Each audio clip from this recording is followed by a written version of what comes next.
साहित्य सेतु YouTube channel में आप सभी का फिर से स्वागत है, अभिनंदन है। मैं आपका साथी बालकृष्ण शर्मा फिर एक बार उपस्थित हूँ हिंदी राम भक्ति काव्यधारा के सर्वश्रेष्ठ ग्रंथ रामचरितमानस और रामचरितमानस के प्रथम अध्याय बालकांड का बड़ा ही सुंदर प्रसंग चल रहा है।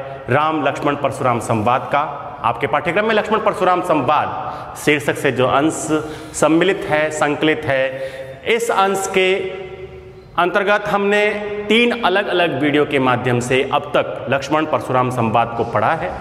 हमने इससे पहले का जितना भी अंश पढ़ा है उस समस्त अंश में हमने देखा किस प्रकार भक्त कवि तुलसीदास जी अपने प्रभु राम, लक्ष्मण जी और परशुराम जी के मध्य होने वाले वार्तालाप को हमारे समक्ष प्रस्तुत करते हैं।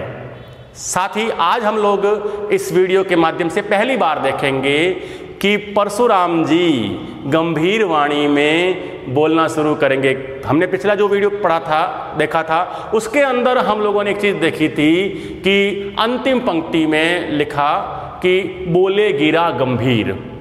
कौन गंभीर वाणी में बोले? परशुराम जी, क्योंकि परशुराम जी पहली बार इस अंश में लक्ष्मण जी और राम जी के गुरु विश्वामित्र जी को संबोधित कर रहे हैं। एक ऋषि जब दूसरे ऋषि को संबोधित करता है तो वो जो शालीनता, वो जो मर्यादा होनी चाहिए, उसकी अनुपालना करते हुए पहली बार परशुराम जी अपने क्रोध को थोड़ा शांत करते हुए गंभीर वाणी में, क्योंकि परशुराम जी जान गए हैं सीधी उंगली से घी निकलने वाला नहीं है, यह बालक किसी भी दृष्टि से मेरी बात मानने वाला नहीं है, तो क्यों नहीं इसके गुरु को बीच में लाया जाए, गुरु से इस बालक को समझाया जाए, जिससे यह बालक भी समझ जाए, इसका वध भी ना हो और मेरी बात भी रह जाए। अब परशुराम जी किस प्रकार से विश्वामित्र जी को संबोधित करते हैं, वहां से यह अंश शुरू होगा। इस आज के अंश की व्याख्या शुरू करने से पहले मैं एक बार फिर आप लोगों से निवेदन कर दूं कि अभी तक अगर आपने हमारा ये YouTube चैनल साहित्य सेतु सब्सक्राइब नहीं किया है तो नीचे जो सब्सक्राइब का बटन है उसको बटन को दबाएं, साथ ही बेल आइकन को दबाएं ताकि समय समय पर आने वाली हमारी सारी नोटिफिकेशन आप लोगों तक पहुंच सके। एक निवेदन है आप लोगों से ये। चलिए शुरू करते हैं आज की इस व्याख्या को। शुरू होता है परशुराम जी के कथन से। पहला ही जो कथन है आपको पूछा जा सकता है कि इस कथन के अंतर्गत किसने किसको संबोधित किया है। पहली पंक्ति में परशुराम जी कहते हैं, कौशिक सुनहु मंद यहु बालकु, कुटिल काल बस निज कुल घालकु। बड़ी गजब की बात परशुराम जी ने पहले ही कथन में विश्वामित्र जी को संबोधित करते हुए कहा है। कहते हैं कौशिक, कौशिक शब्द का प्रयोग हुआ है विश्वामित्र जी के लिए। ध्यान दीजिएगा, कौशिक शब्द का अर्थ है विश्वामित्र। कौशिक सुनहु, हे कौशिक सुनो। विश्वामित्र जी को संबोधित करते हुए कहते हैं कौशिक सुनहु मंद यहु बालकु। यह बालक मंद बुद्धि है, बुद्धिहीन है, कम बुद्धि का है। मंद, मंद शब्द का अर्थ हुआ बुद्धिहीन, बुद्धिहीन। कौशिक सुनहु मंद यहु बालकु, यह बालकु, यह बालकु कहकर किस बालक की ओर संकेत किया है, यह प्रश्न भी पूछा जा सकता है। यह बालक शब्द किसके लिए आया है? लक्ष्मण जी के लिए आया है। पूरी पंक्ति का एक बार वापस अर्थ देखते हैं। विश्वामित्र जी को संबोधित करते हुए परशुराम जी प्रस्तुत अंश में कहते हैं कि हे कौशिक, हे विश्वामित्र सुनो, यह बालक जो है यह बुद्धिहीन है।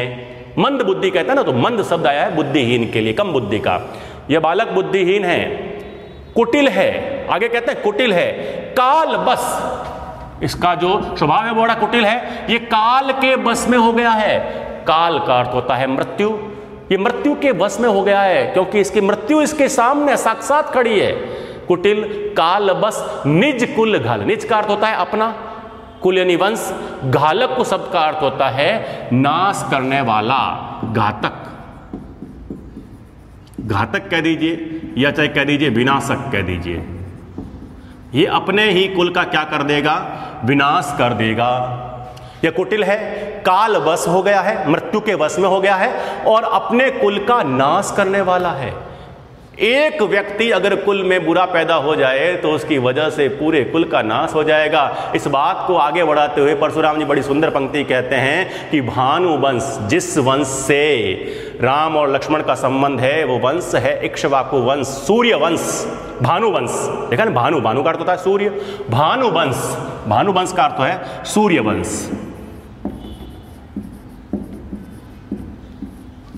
सूर्य वंश। भानुवंश, राकेश का अर्थ होता है चंद्रमा। भानुवंश राकेश कलंकु, पूरी पंक्ति का अर्थ देखिए, कहते हैं कि भानुवंश अर्थात सूर्यवंश का जो पूर्ण चंद्रमा है, सूर्यवंश का जो पूर्ण चंद्रमा है उसमें लगा हुआ यह दाग है, कलंक है। भानुवंश राकेश कलंकु, भानुवंश रूपी पूर्ण चंद्र का ये कलंक है। कौन कलंक है? लक्ष्मण। लक्ष्मण जी को सूर्यवंश का क्या बता दिया गया? कलंक बता दिया गया। इस पंक्ति में रूपक अलंकार हो गया। अलंकार की दृष्टि से पूरी पंक्ति को रेखांकित करके प्रश्न पूछा जाएगा और इस पंक्ति में अलंकार होगा रूपक। हर दृष्टि से हम इस व्याख्या को देख रहे हैं, चाहे अलंकार हो, चाहे छंद हो, चाहे भाषा हो, चाहे इसमें आने वाले जितने भी भाव हो, या तरह तरह के जितने भी शब्द है अवधी भाषा के, उन शब्दों को रेखांकित करके पूछे जाने वाले प्रश्न हैं। इसलिए हर बिंदु पर आप लोग पूर्ण रूप से ध्यान दीजिएगा। केवल वीडियो देखने का आनंद नहीं लेना है, हमें हर चीज को नोट डाउन भी करते रहना है, उसको पेन से एक एक शब्द को लिखते रहना है, ताकि भविष्य में जब भी प्रश्न पूछा जाए हम लोग अपने भविष्य की तैयारी कर रहे हैं। भानुवंश राकेश कलंकु पंक्ति में अलंकार है रूपक। सूर्यवंश रूपी चंद्रमा का कलंक है। किसको कलंक बता दिया गया? सूर्यवंश रूपी पूर्ण चंद्रमा का कलंक बता दिया गया लक्ष्मण को। तो लक्ष्मण को कलंक का रूप दे दिया गया। चंद्रमा पर कलंक है कौन? लक्ष्मण, सूर्यवंश रूपी चंद्रमा। बड़ी गजब की बात तुलसीदास जी ने लिखी है। भानुवंश राकेश कलंकु निपट निरंकुश अबुद असंकु। आगे बड़े गजब के शब्द परशुराम जी ने काम में लिए लक्ष्मण जी के लिए। निपट, निपट का मतलब होता है बिल्कुल। निपट शब्द का मतलब होता है बिल्कुल। निरंकुश, निरंकुश का मतलब आप जानते हैं उद्दंड होता है, जिसके ऊपर कोई अंकुश ना हो, उद्दंड। उद्दंड, निरंकुश शब्द का अर्थ लिखिएगा उद्दंड। बिल्कुल उद्दंड है, निरंकुश है, अंकुश रहित है, जिसके ऊपर किसी को कोई नियंत्रण नहीं होता, उसे कहते हैं निरंकुश। अंकुश, निर्धन अंकुश शब्द कैसे बनाए? निर्धन अंकुश और निरंकुश। चूंकि ये भाषा अवधि है, इसलिए जो स है वो हमेशा ही दंत्य स ही प्रयोग में आता है। इसलिए ध्यान दीजिएगा, यहां पर जो स है वो है वैसे तालव्य होना चाहिए शुद्ध दृष्टि से। तो तत्सम शब्द होता तो निरंकुश ऐसे लिखा जाता, लेकिन यहां निरंकुश ऐसे लिख दिया गया। निपट निरंकुश अबुद। अबुद का मतलब होता है बुद्धिहीन, अबुद जिसमें बुद्धि नहीं है, बुद्धिहीन। असंकु, किसी प्रकार की कोई लाज शर्म नहीं, शंका रहित, जिसमें कोई शंका ही नहीं है। एक एक शब्द का अर्थ देखिए। निपट यानी बिल्कुल, निरंकुश यानी अंकुश रहित, नियंत्रणहीन, उद्दंड। अबुदु यानी बुद्धिहीन, असंकु शंका रहित, इसमें किसी प्रकार की कोई शंका भी नहीं है। ऐसा बालक ये सूर्य वंश में पैदा हो गया है, जो सूर्य वंश रूपी चंद्रमा का कलंक है। बिल्कुल उद्दंड है, अंकुश रहित, नियंत्रणहीन है, बुद्धिहीन है, शंका रहित है। अब ऐसा जो बालक है, इस बालक की तो मृत्यु निश्चित है। अगली पंक्ति में तुलसीदास जी लिखते हैं, परशुराम जी विश्वामित्र जी से कहते हैं, काल कवलु होई छन माही, कहो पुकारी खोरी मोहि नाही। काल कवलित होना यानी मृत्यु को प्राप्त हो जाना। काल कवलु होई, इस पूरे इतने पदांश का अर्थ है काल कवलु होई, यानी काल कवलित हो जाएगा, अर्थात मृत्यु को प्राप्त होना। मृत्यु को प्राप्त होना, काल कवलित होना, इसका मतलब हो गया मृत्यु को प्राप्त होना। काल कवलु होई छन माही। छन माही, इस छन शब्द का अर्थ हुआ क्षण। क्षण, पल भर में ही। छन शब्द का अर्थ क्या हो गया? ये पल भर में ही क्या हो जाएगा? काल कवलित हो जाएगा। मुझे पल भर नहीं लगेगा इसको मारने में, एक पलक झपकते ही ये मेरे हाथों से मारा जाएगा। काल कबल होई छन माई कहो पुकारी। मैं ये बात पुकार पुकार कर कह रहा हूं, जब से ये अंश शुरू हुआ है तब से परशुराम जी एक ही बात कह रहे हैं, फिर कोई मेरी गलती ना निकालना भाई। कहो पुकारी खोरी, खोरी शब्द का अर्थ होता है दोष। इस शब्द पर विशेष ध्यान दीजिएगा। खोरी, खोरी शब्द का अर्थ होता है दोष। कोई मेरी गलती, मेरा दोष मत निकालना, फिर मेरी कोई गलती नहीं होगी, मेरा कोई दोष नहीं होगा, क्योंकि यह बालक वास्तव में ही मरने योग्य है, वध योग्य है। जो निरंकुश हो, बुद्धिहीन हो, शंका रहित हो, ऐसे व्यक्ति की मृत्यु होनी निश्चित है। इसलिए हे विश्वामित्र जी, फिर आप मत कहना कि कहा नहीं था। इसलिए अगर आप इसको बचाना चाहते हैं, अगली पंक्ति में परशुराम जी विश्वामित्र जी से कहते हैं कि तुम हटकऊं जो चाहूं उबारा, तुम हटकऊं जो चाहूं उबारा, कही प्रताप बल रोसु हमारा। अगर आप इसको तुम कहकर किसको संबोधित किया है? विश्वामित्र। तुम हटकऊं जो चाहो उबारा, ऐसी पंक्ति अगर परीक्षा में दे दी जाए और पूरा अंश हमारे मस्तिष्क में न हो, तो उस समय किसने किसको संबोधित किया है यह निकालना थोड़ा सा कठिन हो जाता है। इसलिए ध्यान दीजिएगा एक एक शब्द पर। तुम हटकहु, हटकहु का मतलब होता है मना करना, रोकना। हटकहु, हटकहु उसका मतलब होता है मना करना, मना करना। आप इसको मना करके, रोक करके, चाहूं, चाहूं यानी चाहते हो, उबारा, उबारा का अर्थ होता है बचाना, उबरना, उबरना यानी बचाना। अगर आप इसको मेरे कोप से, मेरे क्रोध से बचाना चाहते हो, अगर आप चाहते हो कि जिंदा रहे, तुम हटकहु जो चाहूं उबारा, तो आप इसको मना करके बचा लीजिए। तुम हटकहु जो चाहूं उबारा, कही प्रताप बल रोस हमारा। तो आप इससे क्या कीजिए? मेरे प्रताप, मेरे बल और मेरे रोष के बारे में बताओ। रोष, रोष यानी क्रोध।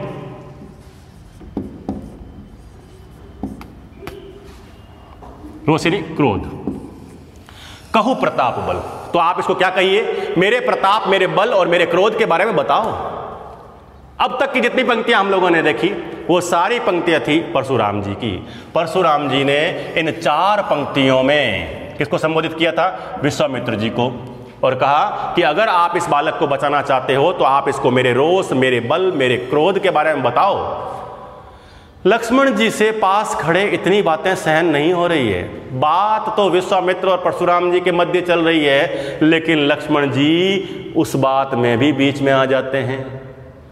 लक्ष्मण जी को यह बात बिल्कुल भी सहन नहीं हुई जब परशुराम जी ने कहा कि आप इसे मेरे बल, मेरे क्रोध और मेरे प्रताप के बारे में बताओ, मेरी वीरता के बारे में बताओ। लक्ष्मण जी कहते हैं, लखन कहा मुनिशील तुम्हारा, तुम ही अछत को बरने पारा। लखन कहा, लक्ष्मण जी बोले, लखन कहा मुनिशील तुम्हारा, सुजसु तुम्हारा। लखन कहो मुनि सुजसु तुम्हारा। हे लक्ष्मण जी कहते हैं, हे मुनिवर, आपका जो सुजस है, सुयस, आपका चरित्र, आपका जो यश है, तुम ही अक्षत। अक्षत शब्द का मतलब होता है अक्षत। यहां ध्यान दीजिएगा, अक्षत। क्षत का मतलब होता है भंग होना, टुकड़े होना, थोड़ा कम होना। लेकिन अक्षत, अक्षत का मतलब होता है संपूर्ण, जिसको बिल्कुल भी क्षति नहीं हुई है। तुम ही अक्षत। सब कुछ कौन जानता है? अपने बारे में कौन जानता है? व्यक्ति खुद ही जानता है। तुम ही अक्षत, तुम्हें ही सब कुछ जानकारी में है। को बरने पारा, अर्थात कौन है जो वर्णन करने में। तुम ही अक्षत, को यानी कौन है, बरने पारा। बरने का मतलब होता है वर्णन करना, और पारा, पारा का मतलब होता है पार पाना, अर्थात सफल होना।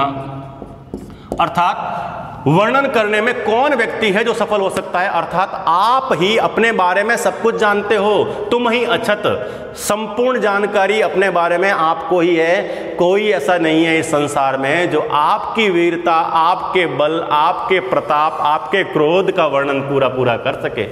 तुम ही अक्षत।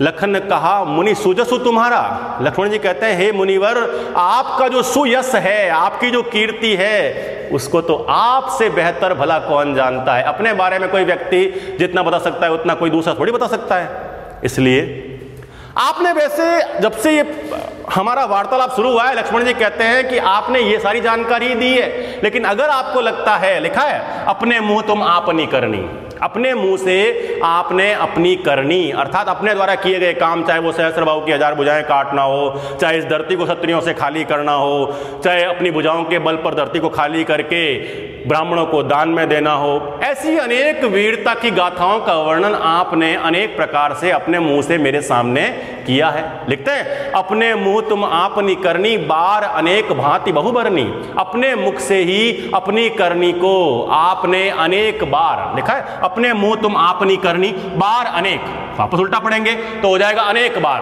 अपने मुंह तुम आपनी करनी, बार अनेक, अनेक बार, भांति बहु, इसको भी उल्टा पढ़ते हैं तो बहु भांति, बहु भांति यानी अनेक प्रकार से, अपने मुंह तुम आपनी करनी, बार अनेक यानी अनेक बार, बहु भांति यानी अनेक प्रकार से, बरनी, बरनी शब्द का मतलब होता है फिर वही बात वर्णन करना, जो ऊपर बरने पारा था यही बरनी, बरनी का मतलब भी वर्णन करना होता है। तो अपने मुंह से आपने अपनी ही करनी को अनेक बार अनेक प्रकार से वर्णित कर दिया है। अपने मुंह तुम आपनी करनी, बार अनेक भांति बहुबरनी, नहीं संतोष तो पुनि का चुकाओ। व्यंग्य की पराकाष्ठा देखिए कि अगर आपको संतुष्टि नहीं हुई है, लिखते हैं कि नहीं संतोष तपुनि कछु कहू, अगर आपको इतना सब कुछ कह देने के बाद भी मन में संतुष्टि नहीं हुई है, लिखा है नहीं संतोष तो पुनि कछु कहू, तो फिर से कुछ कह दीजिए। भाई ये तो अपने बारे में बताना है, इसमें इतनी संकोच करने की बात ही नहीं है। इसलिए परशुराम जी अगर आपको लगता है कि आपने बताने में कोई कमी रख दी है तो मेरे गुरु विश्वामित्र से मत कहलवाइए, अपने बारे में आप खुद ही और कह दीजिए, इतनी देर से तो कह ही रहे हो और कुछ लगता है बाकी रह गया है तो नहीं संतोष तो पुनि कछु कहू, तो आप फिर से कुछ कह दीजिए। जनी, फिर शब्द आया है जनी, जनी शब्द इस अंश में बहुत बार आता है। जनी शब्द का अर्थ होता है मत, मत रोकना, निषेध करना। जनी रिस रोकी, आप रीस को रोकिए मत, जनी रिस रोकी अर्थात रीस को रोकिए मत। दुस्सह दुख सहो, जब व्यक्ति गुस्से को, क्रोध को अपने अंदर ही अंदर दबाने की कोशिश करता है तो उसे भयंकर पीड़ा होती है। इसलिए आप ऐसा दुस्सह दुख सहन मत कीजिए। दुस्सह, दुस्सह यानी जिसको सहन करना कठिन हो, दो उपसर्ग लग गया, दुस्सह जिसको सहना बहुत कठिन हो, दुस्सह दुख, ऐसा भयंकर दुख आप मत सहन कीजिए।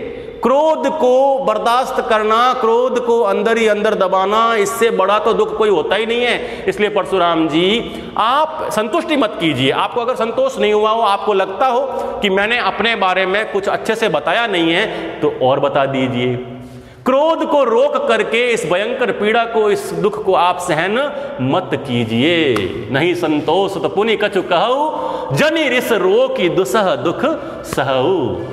क्या लिखते हैं कि आप रीस को रोक करके इस भयंकर पीड़ा को सहन मत कीजिए। आगे लिखते हैं वीर व्रती तुम धीर अछोबा। लक्ष्मण जी पहली बार परशुराम जी की प्रशंसा करते हैं। पाठकों को, श्रोताओं को ऐसा लगने लगता होगा कि पहली बार लक्ष्मण जी कितने बड़े शब्द परशुराम जी के लिए उनकी प्रशंसा में काम में लेते हैं, लेकिन मैंने बताया प्रशंसा में छिपा हुआ व्यंग्य है। वीर व्रती, आप तो वीरता के व्रत को धारण किए हो। वीर व्रती तुम धीर, आप वीर व्रती हो, आप क्या हो, धीर हो, धैर्यवान हो। अब बताओ परशुराम जी में कहां धैर्य है, लेकिन लक्ष्मण जी व्यंग्य में कह रहे हैं कि आप वीर व्रती हो, धीर हो। वीर व्रती तुम धीर अछोभा, अछोभा, क्षोभा, क्षोभ शब्द का मतलब क्षोभ,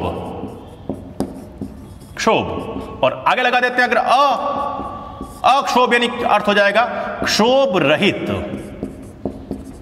जिसको किसी प्रकार का दुख, किसी प्रकार की चिंता पीड़ा ना हो, उसे कहते हैं क्षोभ रहित। आप वीरव्रती हैं, आप धैर्यवान हैं, आप क्षोभ रहित हैं, लेकिन इतने बड़े बड़े गुण आपके हैं और मुंह से गालियां निकालते हो। आगे लिखा है गारी देत न पावो शोभा। इतने दिव्य गुणों को धारण करते हो और मुंह से क्या निकालते हो, कभी मेरे लिए मूर्ख, कभी कुछ, कभी कुछ, न जाने कैसे कैसे शब्दों का प्रयोग कर रहे हो। इसलिए आपको ये गालियां वालियां देना शोभा नहीं देता। देखिए गारी देत न पावो शोभा, ये बिल्कुल भी शोभा नहीं देता। इसलिए आप सभ्य शब्दों का प्रयोग कीजिए। वीर व्यक्ति हो तो वीरता की बातें मत करो, वीरता दिखाओ। चौपाइयां यहां समाप्त होती है लक्ष्मण जी के इस कथन के साथ में। इस अंश में हमने देखा कि 4 पंक्तियां जो थी वो परशुराम जी के कथन थे, लेकिन परशुराम जी के कथन थे विश्वामित्र जी को संबोधित करके, लक्ष्मण को संबोधित नहीं किया था। लक्ष्मण स्वतः ही इस अंश में आ जाते हैं और लक्ष्मण जी आगे की जितनी भी 4 पंक्तियां हैं उन 4 पंक्तियों में परशुराम जी को संबोधित करते हुए फिर बताते हैं कि आपने अपने बारे में बहुत कुछ बता दिया, नहीं बता पाए हो तो और बता दीजिए, आप धैर्यवान हैं, आप वीरव्रती हैं, आप क्षोभ रहित हैं, ये गालियां वालियां मत निकालिए। इस बात के साथ ही चौपाइयां समाप्त होती है। अंतिम अंश इस आज के इस अंश का वो है दोहा, और इस दोहे में परशुराम जी को वीर व्यक्ति के गुणों का परिचय देते हैं। लक्ष्मण जी कहते हैं कि परशुराम जी वीर व्यक्ति की क्या पहचान होती है। प्रश्न आता है बोर्ड परीक्षा में कई बार कि लक्ष्मण के अनुसार वीर व्यक्ति की क्या पहचान है। सूर समर करनी करही कहीं न जनावही आप, और विद्यमान रन पाई रिपु कायर कथई प्रताप। शूर, सूरवीर जो व्यक्ति होता है, सूर, यहां सूर शब्द का मतलब हुआ वीर, सूरवीर। सूर, ये सूर शब्द आया है वीर व्यक्ति के लिए। सूर समर करनी करही, समर का मतलब होता है युद्ध भूमि, समर का मतलब होता है युद्ध, समर यानी युद्ध। करनी करई, बताओ वीर व्यक्ति करनी क्या होती है? लड़ाई करना, युद्ध करना, बातें करना वीर व्यक्ति का काम नहीं होता, वो करनी करता है, कथनी नहीं। आप कब से, जब से बातें शुरू हुई है तब से न जाने क्या क्या बता रहे हो अपने बारे में, खाली बोल बोल करके ही अपने आप को वीर साबित कर रहे हो। सूर समर करनी करई कहीं न जनावई, यहाँ पे कहीं यानी कह करके, न यानी नहीं, जनावई का मतलब होता है सिद्ध करना, अपने आप की पहचान बताना, या ऐसे कह दीजिए सिद्ध करना। जो वीर व्यक्ति होता है वो अपने आप को बातों से सिद्ध नहीं करता, कह करके कि मैंने ये कर दिया वो कर दिया, मैंने इतने युद्ध लड़े हैं। एक व्यक्ति सामने शत्रु खड़ा हो, सुसज्जित हो, सारे आयुध उसके पास में हो और बातें करता रहे कि मैंने इतने इतने युद्ध लड़े हैं, मैंने उसके साथ ये कर दिया, ऐसी बातें करने से वो वीर साबित नहीं हो जाता। वीर व्यक्ति को वीरता दिखानी पड़ती है। अगली पंक्ति में लिखते हैं विद्यमान रन पाई रिपु। विद्यमान का मतलब होता है उपस्थित, रन का मतलब होता है युद्ध भूमि, रण क्षेत्र, युद्ध भूमि। युद्ध भूमि में किसको पा करके? रिपु, रिपु का मतलब होता है शत्रु। विद्यमान रण पाई रिपु कायर कथई प्रताप। अप्रत्यक्ष रूप से कह दिया कि आप वीर नहीं हैं, आप कायर है। कायर व्यक्ति ही अपने प्रताप का कथन करता है, कहता है। कथई, कथई मतलब होता है कहना। कौन? कायर व्यक्ति। प्रताप का मतलब वीरता, अपना शौर्य का वर्णन करना, अपने बल अपने पराक्रम का वर्णन ही करता रहे, केवल बातें ही करता रहे, वो व्यक्ति वीर नहीं होता। परशुराम जी, परशुराम जी के समक्ष लक्ष्मण जी लिखते हैं, लक्ष्मण जी कहते हैं कि हे परशुराम जी, सूर व्यक्ति जो वीर व्यक्ति होता है वो समर भूमि में जाकर के बातें नहीं करता, वो वीरता का प्रदर्शन करता है। कायर व्यक्ति होता है जो क्या करता है, सामने शत्रु खड़ा हो और बातें कर करके उस व्यक्ति को डराने की कोशिश करता है। आप हाथों से काम लीजिए, बातों से काम मत लीजिए। खुली चुनौती दे रहे हैं युद्ध करने की, स्वयं पर हथियार उठाने की लक्ष्मण जी परशुराम जी से। इसी तरह लक्ष्मण जी के इन व्यंग्यपूर्ण कथन, व्यंग्यात्मक शैली है, पूरे अंश में व्यंग्य चलता है। किसी ने कमेंट में पूछा था कि इसमें पूरे अंश में हम व्यंग्य शैली लिख सकते हैं, तो बिल्कुल इसमें व्यंग्य प्रधान शैली लिख सकते हैं। तुलसीदास जी ने जहां भी व्यंग्य किया है वहां शिष्टाचार पूर्वक व्यंग्य किया है। तुलसी तो हर चीज में, क्योंकि तुलसी रामचरितमानस के लेखक है, मर्यादा पुरुषोत्तम भगवान राम के भक्त है, उन्होंने हर चीज में मर्यादा रखी है। लक्ष्मण जी से भी यहाँ जितने कथन कहलवाए उनमें व्यंग्य है, लेकिन शिष्ट मर्यादित व्यंग्य का प्रयोग यहाँ पर हुआ है। पूरे अंश में हम लोगों ने देखा किस प्रकार से लक्ष्मण जी, परशुराम जी, हालांकि विश्वामित्र जी को संबोधित किया जाता है, लेकिन विश्वामित्र जी बोलते कुछ नहीं है। विश्वामित्र जी क्या कहेंगे, क्या उत्तर देंगे, उसको हम देखेंगे अगले वीडियो में। हमने यहाँ पर इसमें रूपक अलंकार को देखा, बहुत ही अलग अलग तरह के नए नए शब्दों को इस वीडियो के माध्यम से देखा। अगले अंश में हम लोग देखेंगे कि किस प्रकार से इस कथा को, इस प्रसंग को तुलसीदास जी आगे बढ़ाते हैं। तब तक के लिए धन्यवाद, फिर मिलेंगे।